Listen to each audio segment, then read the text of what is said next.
부터 44절까지 보도록 하겠습니다.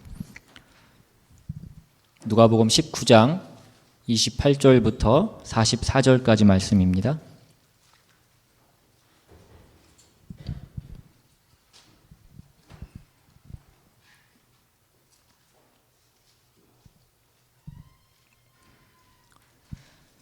다 찾으셨으면 우리 한 절씩 교독해서 읽겠습니다. 제가 먼저 읽습니다.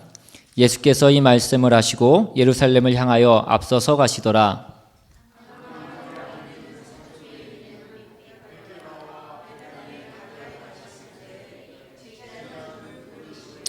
이르시되 너희는 맞은편 마을로 가라. 그리로 들어가면 아직 아무도 타보지 않은 나귀 새끼가 매여 있는 것을 보리니 풀어 끌고 오라.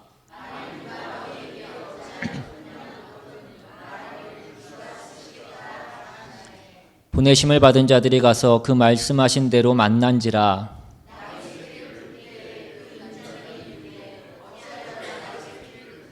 대답하되 주께서 쓰시겠다 하고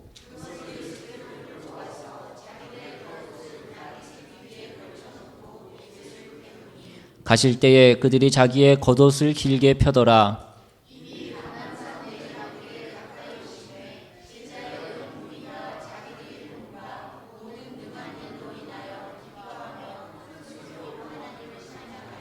이르되 찬송하리로다. 주의 이름으로 오시는 왕이여 하늘에는 평화여 가장 높은 곳에는 영광이로다 하니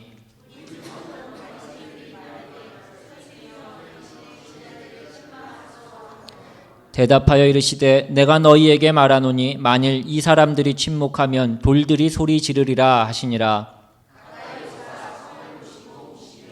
이르시되 너도 오늘 평화에 관한 일을 알았더라면 좋을 뻔하였거니와 지금 내 눈에 숨겨졌도다.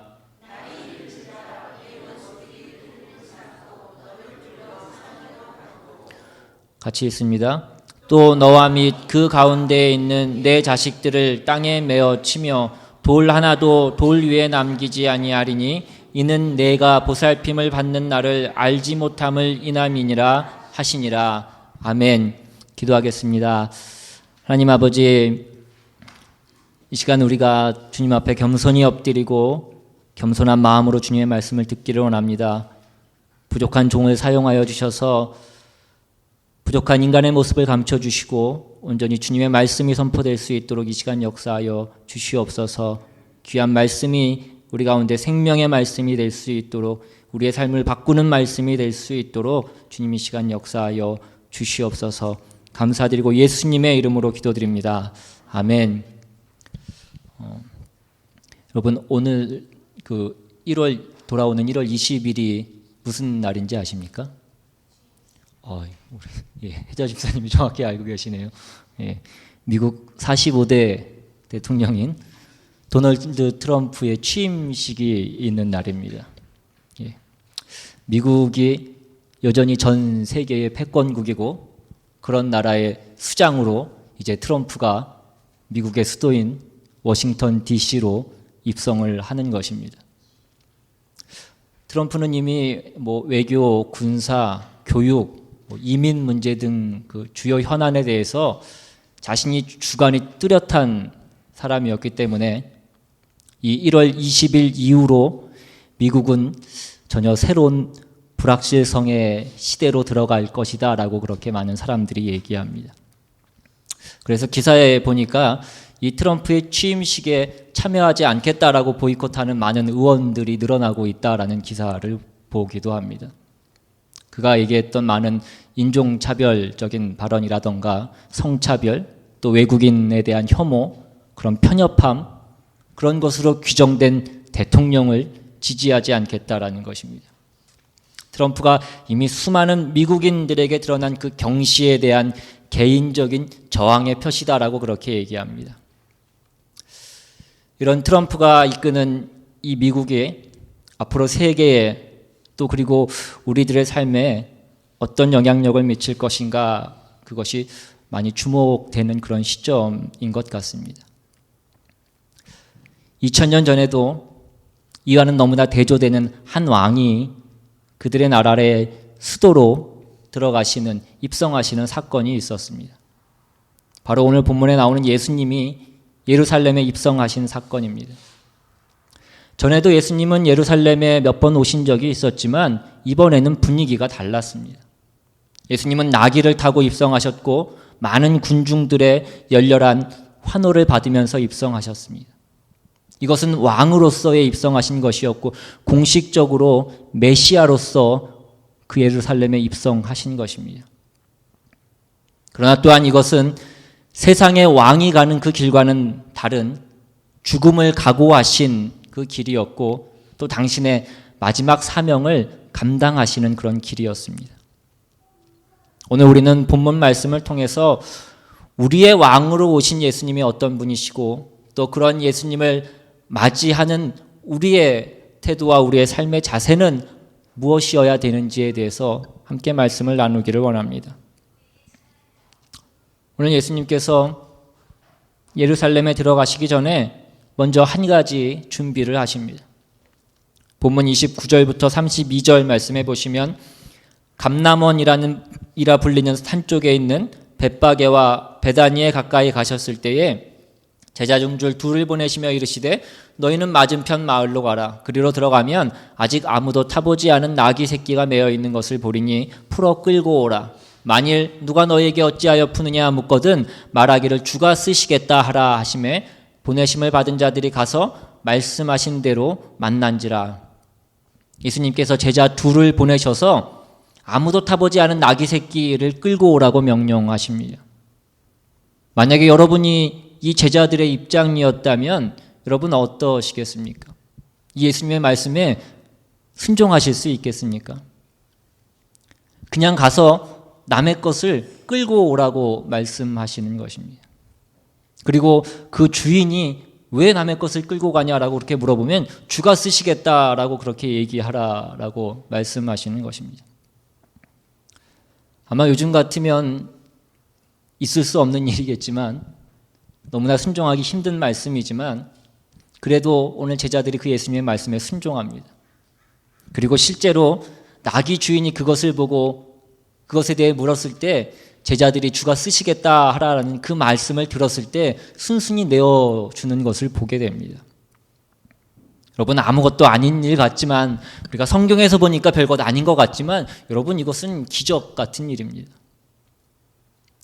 사실 사람이 한 번도 타보지 않은 그 나귀 새끼는 보통 사람들에게 있어서 큰 재산인 것입니다. 더군다나 오늘 본문 33절 말씀해 보시면 그 나귀의 주인을 임자들, 그 임자들이라고 복수로 얘기하고 있는 것을 보게 됩니다. 이것은 그 나귀 새끼의 주인이 여러 사람이었던 그 공동으로 공유하고 있었던 것을 가리키는 것이고 이것은 또한 그들이 가난한 사람이었다라는 것을 암시해 주는 말씀인 것입니다. 부유한 사람이 자기 집에 나귀가 여러 마리 되고 말들도 여러 마리 되는 사람이 그 나귀 한 마리를 그냥 내어준 것이 아니라 여러 사람이 가난한 사람이 공동으로 소유하고 있는 그 큰 재산 목록 중에 하나인 그 나귀를 주가 쓰시겠다라고 말씀을 들었을 때 순순히 내어주었다는 것입니다. 저는 이 나귀 주인들이 평소에 하나님을 깊이 사랑하는 사람들이었을 것이라고 생각됩니다. 하나님과 깊은 교제가 있었던 사람일 것이라고 생각이 됩니다. 그런 사람들의 마음 가운데 성령님께서 임하셔서 그들의 마음을 주장하여 주신 것이라고 그렇게 생각이 됩니다. 그러니까 주님의 제자들이 나귀를 달라고 했을 때 그들은 기꺼이 그 나귀를 내어줄 수 있었던 것입니다. 여러분 하나님께서는 억지로 내는 자가 아니라 기쁘게 드리는 자의 그 물질을 사용하십니다.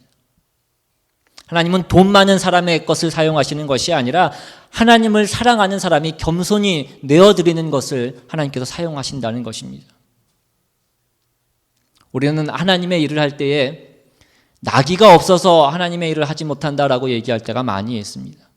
여러분 나귀가 무엇입니까? 오늘날로 얘기하면 나귀는 돈입니다. 나귀는 힘이고 나귀는 사람입니다. 나귀는 시스템을 얘기하는 것입니다. 그러나 주님께서는 순종하는 자에게는 반드시 그 나귀를 준비해 두신다라고 말씀하고 계신 것입니다. 그러므로 중요한 것은 우리의 상황이 아니라 우리의 순종인 것입니다. 순종하는 사람에게 나귀를 준비시켜 놓고 그 나귀를 주신다라고 말씀하고 계신 것입니다. 그러므로 우리는 나귀를 주시면 순종하겠다라고 하지 말고 순종하면 하나님께서 그 나귀를 준비시켜 주시는 줄로 믿으실 수 있기를 바랍니다. 길을 보여주시면 순종하겠다라고 우리는 하지만 주님은 순종하는 자에게 그 길을 열어주신다라고 말씀하고 계신 것입니다. 여러분, 하나님의 뜻에 순종할 때 너무 계산적으로 움직이지 마십시오. 우리가 하나님께 하나님 이러한 것들을 다 갖춰주시면, 하나님 완벽하게 이러한 조건들을 다 갖춰주시면 내가 순종하겠습니다, 내가 하나님의 일을 하겠습니다 라고 하면 우리는 평생 하나님의 말씀에 순종할 수 없을 것입니다. 천지를 다스리시는 하나님께서 이미 모든 것을 다 준비해 놓으셨습니다. 주님은 제자들에게 가서 그 나귀 주인에게 이렇게 저렇게 그들을 설득하라고 그렇게 말씀하시지 않았습니다. 가서 말하라고 말씀하셨습니다. 가서 선포하라고 하셨습니다. 그러면 순종하고 선포하면 그 닫혀있던 문이 열리게 되는 것이라 라고 말씀하시는 것입니다. 오늘 20일이 대통령 취임식이 있는 날이라고 말씀드렸는데 내일은 무슨 날인지 아십니까? 마틴 루터 킹 데이입니다. 1964년에 워싱턴 대행진에서 그는 I have a dream, 나에게는 꿈이 있습니다 라는 그런 명연설을 했습니다. 그런데 그가 그 연설을 했을 때 나에게는 꿈이 있다라고 그 꿈에 대해서 얘기했을 때 그 주변의 상황은 그가 가진 꿈이 너무나 비현실적인 것으로밖에 생각될 수밖에 없는 그런 상황이었습니다. 그 상황을 객관적으로 분석하고 계산했을 때 그가 가진 꿈은 이루어질 수 있는 꿈이 아니었다는 것입니다. 그러나 그가 그 연설을 하고 얼마 후에 평등권을 보장하는 시민권법이 제정되었고 소수인종의 선거권이 보장되어지는 그 투표권이 제정되었습니다. 그로부터 반세기가 채 지나지 않아서 흑인이 미국의 대통령이 되는 시대가 열렸고 또 그 대통령이 재임에 성공해서 8년간의 임기가 끝나는 지금 가장 지적이고 품위 있는 대통령으로 사람들의 사랑과 존경을 받고 있습니다. 여러분, 이것이 기도하는 사람과 계산하는 사람의 차이라는 것입니다. 며칠 전에 어떤 교수의 칼럼에서 이런 글을 봤습니다. 신이시여, 내가 바꿀 수 있는 일이라면 그것을 바꿀 수 있도록 커피를 주시고 내가 바꿀 수 없는 일이라면 그것을 받아들일 수 있도록 와인을 주십시오. 내가 도전해서 바꿀 수 있는 그런 일이라면 내가 카페인으로 각성해서 전투력을 높이겠다라는 그런 얘기이고, 만약에 내가 바꿀 수 없는 일이라면 내가 그것을 받아들일 수 있도록, 내가 그것을 잊어버릴 수 있도록, 그 와인의 힘을 빌려서 내가 그것을 잊어버릴 수 있도록 해주십시오라는 그런 얘기입니다. 다시 말해서 바꿀 수 있는 일에 대해서는 내가 맞서 싸울 수 있는 그 용기를 달라는 것이고, 바꿀 수 없는 일은 받아들일 수 있는 평정을 달라는 뜻입니다. 그런데 우리에게 어려운 것은 무엇입니까? 과연 무엇이 바꿀 수 있는 일이고 무엇이 바꿀 수 없는 일이냐는 것입니다. 그것을 판단하는 것이 쉽지 않습니다. 그런데 그러다 보니까 우리는 늘 변화시킬 수 있고 변화시켜야 되는 일은 포기하고 받아들이고, 반대로 받아들여야 되는 일은 그것을 바꾸려고 불필요한 낭비를 할 때가 너무나 많이 있다는 것입니다. 해야 하는 일은 하지 않고 믿어야 되는 사람들은 의심하고 도전해야 될 일은 포기하면서 우리가 살아간다라는 것입니다. 여러분, 우리는 그리스도인은 상황을 보는 것이 아니라, 계산하는 것이 아니라 하나님 말씀하시면 순종하는 사람들인 줄로 믿습니다. 예수님은 이제 그 하나님 말씀에 순종해서 나귀 새끼를 타고 예루살렘으로 입성하십니다. 평소에 걸어다니시던 분께서 왜 갑자기 나귀를 타고 예루살렘에 입성하십니까? 이 또한 하나님의 말씀을 이루기 위한 것이었습니다. 스가랴서 9장 9절에 보시면 시온에 따라 크게 기뻐할지어다, 예루살렘에 따라 즐거이 부를지어다. 보라, 내 왕이 내게 임하시나니 그는 공의로우시며 구원을 베푸시며 겸손하여서 나귀를 타시나니 나귀의 작은 것 곧 나귀 새끼니라. 예수님이 나시기 이미 500여 년 전에 그 스가랴 선지자의 입술을 통해서 예수님의 그 예루살렘 입성이 선포되었던 것입니다. 그러니까 예수님의 그 하루하루 그 일거수일투족은 그냥 막 이루어졌던 것이 아니라 하나님의 말씀이 이루어지는 것이었습니다. 오늘날 하나님의 자녀가 된 우리 모두도 마찬가지라는 것입니다. 우리 인생에 일어나는 모든 일들이 그냥 되는 것이 아닙니다. 다 하나님의 섭리가 있고 하나님의 말씀이 이루어지는 과정인 것입니다. 오늘 같은 본문을 기록하고 있는 요한복음 12장 16절에 보시면 제자들은 처음에 이 일을 깨닫지 못하였다가 예수께서 영광을 얻으신 후에야 이것이 예수께 대하여 기록된 것임과 사람들이 예수께 이같이 한 것임이 생각났더라 라고 기록합니다. 제자들도 나중에야 이것이 구약의 그 말씀의 성취라는 것을 깨달았다라는 것입니다. 오늘날 우리도 지금 우리의 삶 가운데는 그것을 잘 깨닫지 못합니다. 그러나 지금 우리의 인생이 하나님이 우리에게 주신 그 말씀들이 성취되어 가는 그 과정이라는 것입니다. 그러므로 우리는 부지런히 그 말씀을 듣고 읽고 묵상하고 성령님께서 우리에게 주시는 그 마음에 주시는 감동의 아멘으로 화답함으로써 그 말씀에 순종함으로써 그것을 이루는 것이 중요하다는 것입니다. 여러분, 마음으로부터 아멘으로 받아들이고 순종하는 말씀은 하나도 땅에 떨어지지 않고 우리의 삶 가운데 이루어질 줄로 믿습니다. 또한 예수님이 어린 나귀를 타는 것은 예수님의 겸손을 표하는 것이었습니다. 여러분, 모든 세상의 정복자들은 말을 탄 위용으로 그렇게 그려져 있습니다. 우리가 잘 아는 그 알프스를 넘었던 나폴레옹도, 그 알렉산더 대왕도, 그 징기스칸도 모두 다 말을 타고 있지 나귀를 탄 정복자는 없었습니다. 게다가 이 나귀는 나귀 새끼 작은 나귀였습니다. 말하자면 그는 왕으로 이 땅에 오셨고 실제로 왕이시고 그것을 감추지 않고 드러내셨지만 우리들이 기대하는 그런 왕의 모습은 아니었다는 것입니다. 그는 그 권세가 있는 분이셨음에도 불구하고 그는 권위적이거나 권력적이지 않으셨다는 것입니다. 사람들은 자기가 어디에 가든지 어느 정도의 대접을 받기를 원합니다. 나는 나이가 있으니까, 나는 직급이 있으니까, 나는 이 단체에서 오래됐으니까, 나는 부자니까. 그런데 내가 생각했던 것만큼 내가 대접을 받지 못하면 화가 나고 속이 상합니다. 교만한 사람이 그렇고 열등감이 심한 사람이 그렇습니다.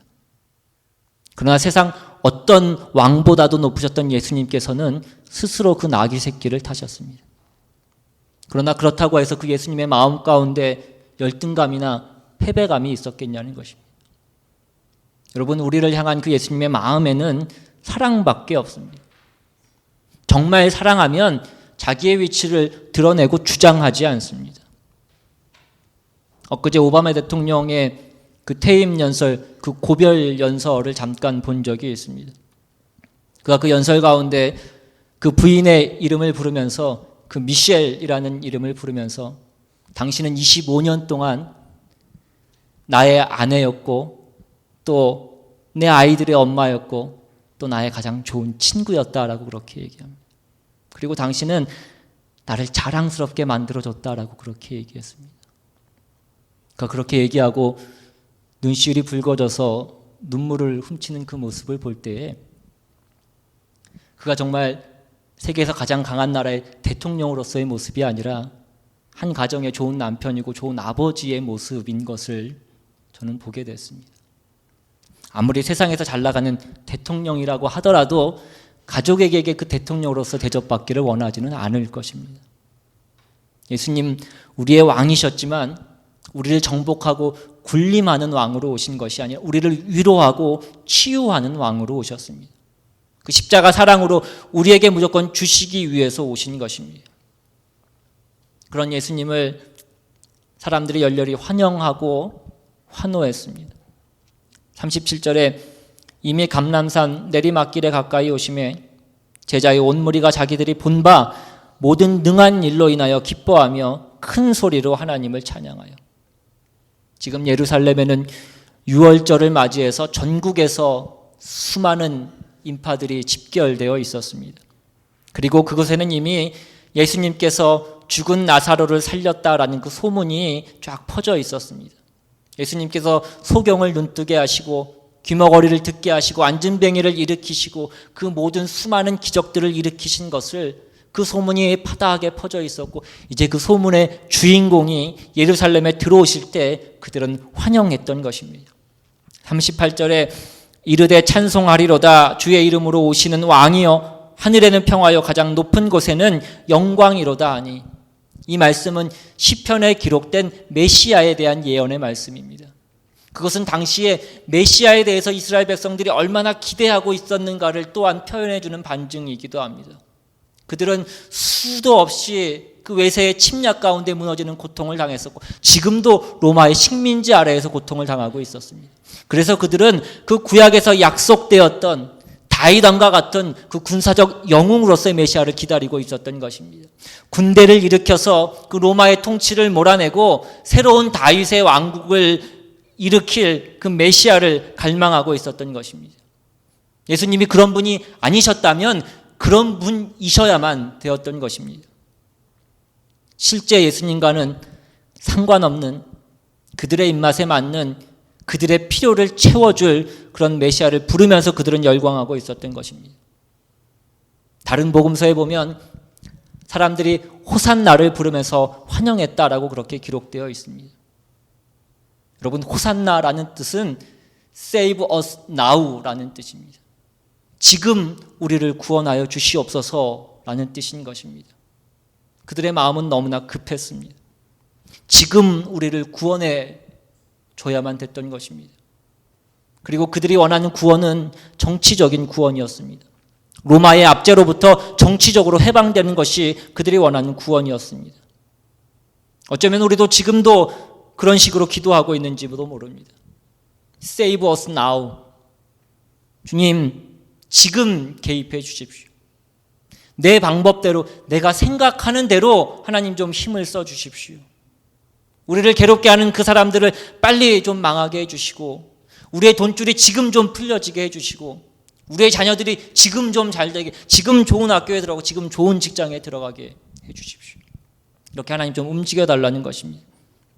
그리고 하나님 그렇게 움직여주시지 않으면 우리는 시험에 드는 것입니다. 그러나 예수님 왕으로 오시지만, 우리의 구원자로 오시지만 우리의 입맛대로 오시는 것은 아닙니다. 예수님 사람들이 부르짖는 왕에 대한 그 함성에 흥분하지 않으셨습니다. 그는 사람들이 원하는 대로 그 권력자로 오시는 것이 아니라 성경이 예언한 대로 겸손한 왕으로, 겸손한 종의 모습으로 오셨습니다. 그는 전쟁의 하나님이 아니라 평화의 하나님으로 오셨습니다. 다스리시는 군주의 모습이 아니라 겸손한 종의 모습으로 오신 것입니다. 예수님 그 사람들의 시끄러운 외침에 개의치 않으시고 성경이 예언한 것을 조용히 이루어 가십니다. 예수님 지금 그 십자가의 길로 가고 계셨습니다. 십자가로 가셔야 그는 부활의 주님으로 다시 돌아올 수 있었기 때문인 것입니다. 그러나 자기 욕심에 사로잡힌 사람들은 그것을 미처 깨닫지 못하고 그것을 미처 받아들이지 못했습니다. 여러분, 우리의 삶 가운데 조급해하지 마시기 바랍니다. 하나님은 여러분을 사랑하십니다. 여러분을 사랑하시고 여러분의 삶을 만지시고 여러분을 축복하실 것입니다. 그러나 하나님의 계획대로 하실 것입니다. 하나님의 때에 하나님의 방법대로 하실 것입니다. 급할수록 마음을 가라앉히십시오. 어려울 때일수록 잠잠히 하나님을 더 바라보실 수 있기를 바랍니다. 내가 원하는 하나님이 아니라 하나님 그분 자체로 그 하나님이 우리 삶 가운데 임재하시기를 기다리실 수 있기를 바랍니다. 잘못된 예배를 드리는 첫 번째 유형은 이렇게 자기 입맛에 맞는 그 하나님께 열광하는 것입니다. 두 번째 유형이 있습니다. 39절에 보시면 무리 중 어떤 바리새인들이 말하되 선생이여 당신의 제자들을 책망하소서 하거든. 바리새인들은 군중들이 예수님께 환호할 때 그것이 못마땅했습니다. 그것이 화가 났습니다. 그래서 예수님께 제자들을 좀 책망하라고, 좀 말리시라고 그렇게 얘기하고 있는 것입니다. 여러분, 영혼이 건강하지 못한 사람들은 예배할 때 화가 납니다. 다른 사람들이 하나님의 일을 하고 헌신하는 것을 보고 화가 난다는 것입니다. 아벨의 제사를 보고 가인이 화를 냈듯이, 옥합을 깬 그 여인을 보고 가룟 유다가 화를 냈듯이 영혼이 건강하지 못한 사람은 예배 때 화가 많다는 것입니다. 여러분, 예배 드릴 때 여러분의 마음에 분노가 없으시기를 바랍니다.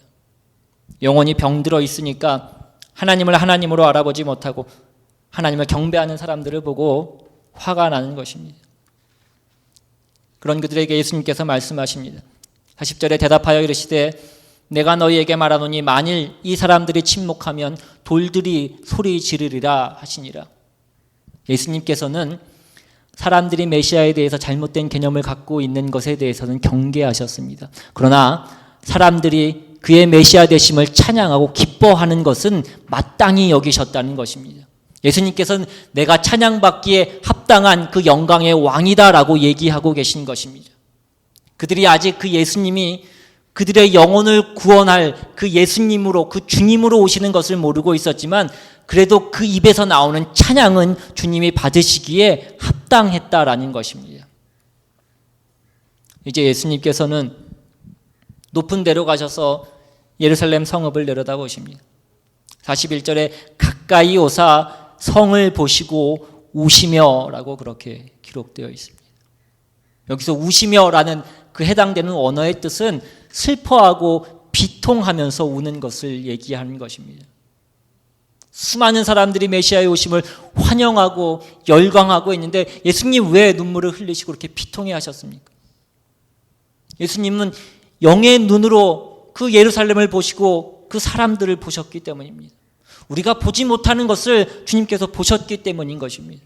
42절부터 44절 말씀에 이르시되 너도 오늘 평화에 가는 일을 알았더라면 좋았을 뻔하니와 지금 내 눈에 숨겨졌도다. 날이 이를지라 내 원수들이 토둔을 싸고 너를 둘러 사면으로 가두고 또 너와 및 그 가운데 있는 내 자식들을 땅에 메어치며 돌 하나도 돌 위에 남기지 아니하리니 이는 네가 보살핌을 받는 날을 알지 못함을 인함이니라 하시니라.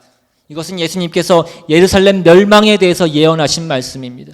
예수님의 이 예루살렘에 대한 예언의 말씀은 예수님께서 돌아가시고 40년도 채 되지 않아서 정말로 이루어졌던 그런 말씀입니다.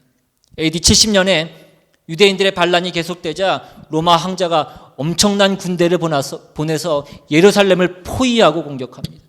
그 포위 공격으로 인해서 예루살렘은 완전히 진멸되고 멸망합니다.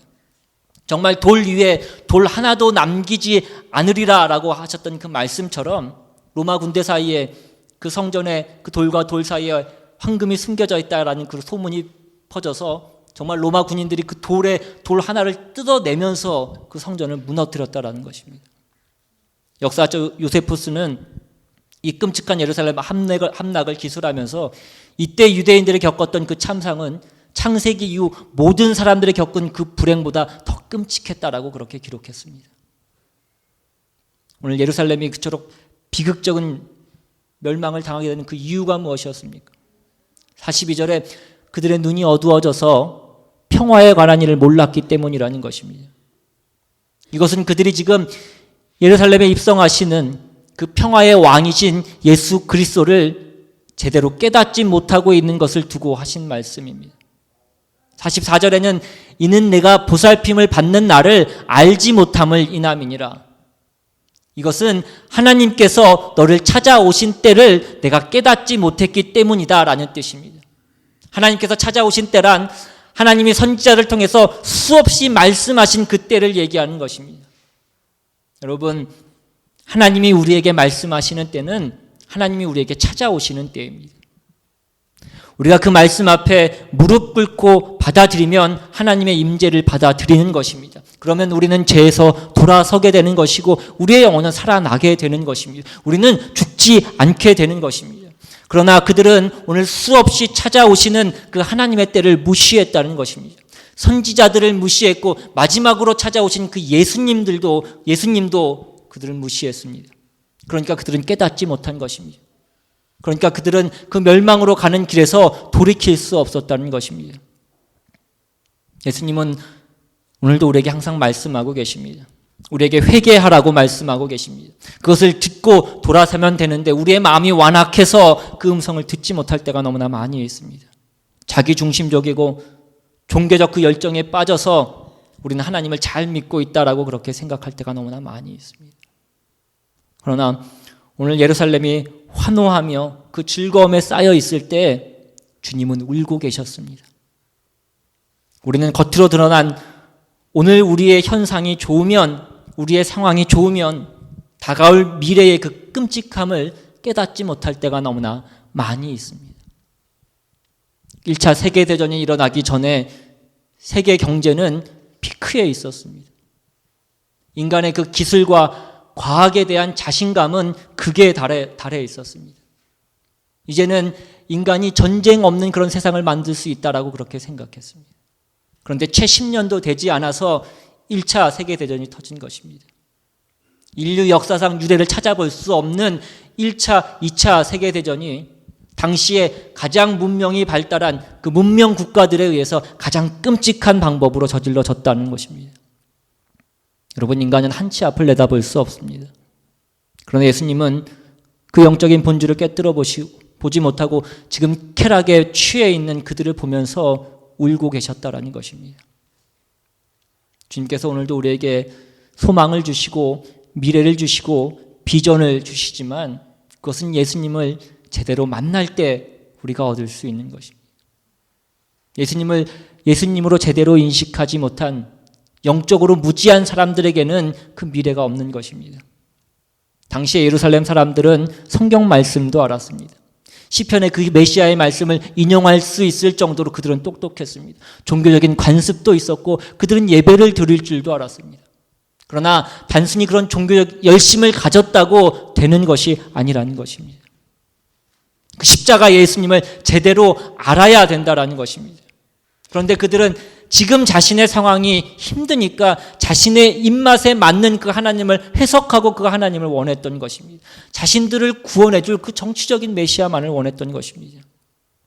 우리가 잘 아는 것처럼 그 광야 생활 가운데 모세가 시내산에 올라갔을 때 그 백성들이 원망하고 불평하자 아론이 금송아지를 만들고 그것을 무엇이라고 얘기합니까? 이것이 너희를 애굽에서 인도해낸 하나님이다 라고 그렇게 얘기합니다.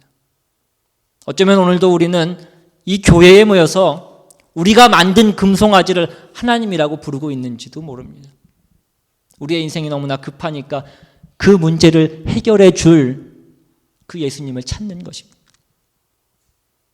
십자가의 의미를 깨닫고 우리가 그러는 것이 아니라는 것입니다. 우리가 예수님 앞에 진심으로 엎드리고 경배하고 회개하는 것이 아니라는 것입니다. 여러분, 자기가 만든 신에게 예배 드리는 것은 예배가 아닙니다. 인류의 죄를 대속하기 위해서 그 십자가에서 돌아가신 예수님의 그 사랑을 우리는 제대로 이해해야 됩니다. 그래서 교회는 예수님을 이용한 성공주의가 아니라 십자가의 복음을 제대로 전해야 되는 것입니다. 십자가에서 우리가 제대로 죽어야 우리는 그 부활의 기쁨을 누릴 수 있을 것입니다. 오늘 찬송을 부르며 열광하는 그 주님, 그 군중들의 모습에서 오늘 주님은 흥분하지 않으셨듯이 예수님은 오늘도 우리의 종교적인 쇼에는 흥분하지 않으십니다. 교회의 시설과 사람들의 숫자에 주님은 흥분하지 않으십니다. 마음을 깨뜨려 보시는 주님께서 오늘 저와 여러분의 그 마음을 깨뜨려 보고 계신 것입니다. 주님이 그리하셨듯이 우리는 잠깐 있을 이 세상의 권력 속에서 오해받고 핍박받고 고통받는 그 길을 가는 것입니다. 세상은 지금 잠깐 가지는 권력으로 우리를 능욕할 수 있습니다. 그러나 우리는 그것을 감수하면서 주님이 가신 그 길을 가는 것입니다. 여러분, 오늘 우리는 그 천국 마차를 타고 가셔야 될 그 예수님께서 왜 그 초라한 나귀 새끼를 타고 그 예루살렘에 입성하셔야 되었는지를 깊이 생각해 봐야 될 것입니다. 자신을 제대로 알아주지도 않는 그 인간들을 위해서 십자가에 못 박혀 죽으러 오시는 그분의 사랑을 우리가 생각해야 된다라는 것입니다. 그 사랑의 주님 앞에 우리가 엎드려 꿇어 경배할 때 그 주님이 그 십자가에 못 박혀서 우리의 죄를 사하여 주실 분이라는 것을 우리가 제대로 알 때 비로소 우리는 진정한 찬양과 예배와 경배를 드리는 것입니다. 여러분, 사람은 누구나 무엇인가를 왕으로 삼고 살아갑니다. 그러나 돈과 명예와 권력, 그런 것들을 왕으로 삼으면 우리의 인생은 재앙이 될 것입니다. 오늘 저와 여러분은 예수님을 제대로 알고 그분을 우리의 삶 가운데 진정한 왕으로 모실 수 있기를 주님의 이름으로 축원합니다. 가식된 흥분이 아닌 진정한 겸손과 회개의 마음으로 그분 앞에 엎드릴 때 그분께서 우리의 삶 가운데 왕으로 오시고 우리를 다스리실 줄로 믿습니다. 우리 모두의 삶이 그런 삶 되실 수 있기를 주님의 이름으로 축원합니다. 이 시간 우리 함께 찬양하고 또 받으신 말씀 생각하며 기도할 수 있기를 원합니다. 이 시간 찬양할 때 정말 왕이신 나의 하나님, 우리가 입술로만 고백하는 것이 아니라 정말 우리 하나님이 내 삶 가운데 왕으로 오셔서 내 모든 삶을 다스리시고 우리의 삶을 주관하시고 우리의 삶을 인도하시는 그 하나님이심을 우리가 고백하고 그 주님의 말씀에 순종하며 나아가는 우리 모두가 될 수 있기를 바랍니다. 시간 찬양하며 다시 한번 고백하고 다짐할 수 있기를 원합니다.